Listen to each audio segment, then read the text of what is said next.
बाहर की सुनता है वो बिखर जाता है, जो भीतर की सुनता है वो संवर जाता है। आपकी आत्मा से परे कोई भी शत्रु नहीं है।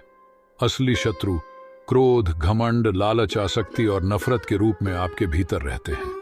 आत्मा को आत्मा की आवाज ही जगा सकती है। आत्मा कुछ न कुछ कहती अवश्य है। उसकी सलाह मानना तुम्हारा धर्म है।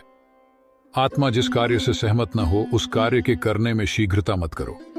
आत्मा भी अंदर है, परमात्मा भी अंदर है और परमात्मा से मिलने का साधन भी अंदर है।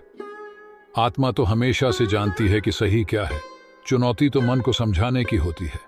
जैसे फूल में गंध, तिल में तेल, काष्ठ में अग्नि, दूध में घी और ईख में गुड़ निराकार रूप में वर्तमान रहता है, उसी प्रकार सगुण शरीर में आत्मा विद्यमान रहती है। आत्मा अमर अमोघ है। आत्मा को न शस्त्र काट सकता है, न आग जला सकती है, न जल भिगो सकता है और न हवा सुखा सकती है। भोग विलास, सैर तमाशे से आत्मा उसी की भांति संतुष्ट नहीं होती, जैसे कोई चटनी और अचार खाकर अपनी भूख को शांत नहीं कर सकता।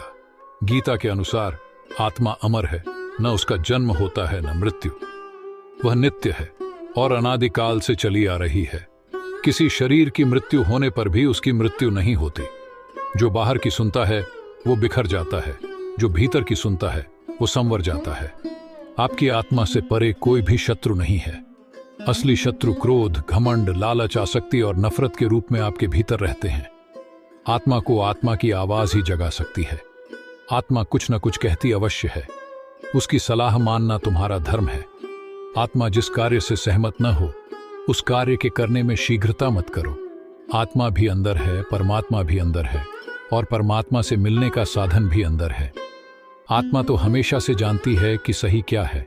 चुनौती तो मन को समझाने की होती है।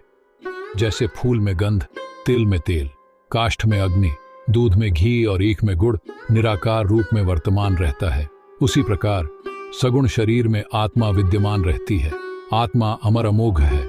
आत्मा को न शस्त्र काट सकता है, न आग जला सकती है, न जल भिगो सकता है और न हवा सुखा सकती है।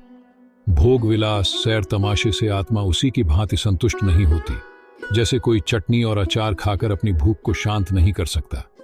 गीता के अनुसार आत्मा अमर है, न उसका जन्म होता है न मृत्यु। वह नित्य है और अनादिकाल से चली आ रही है। किसी शरीर की मृत्यु होने पर भी उसकी मृत्यु नहीं होती।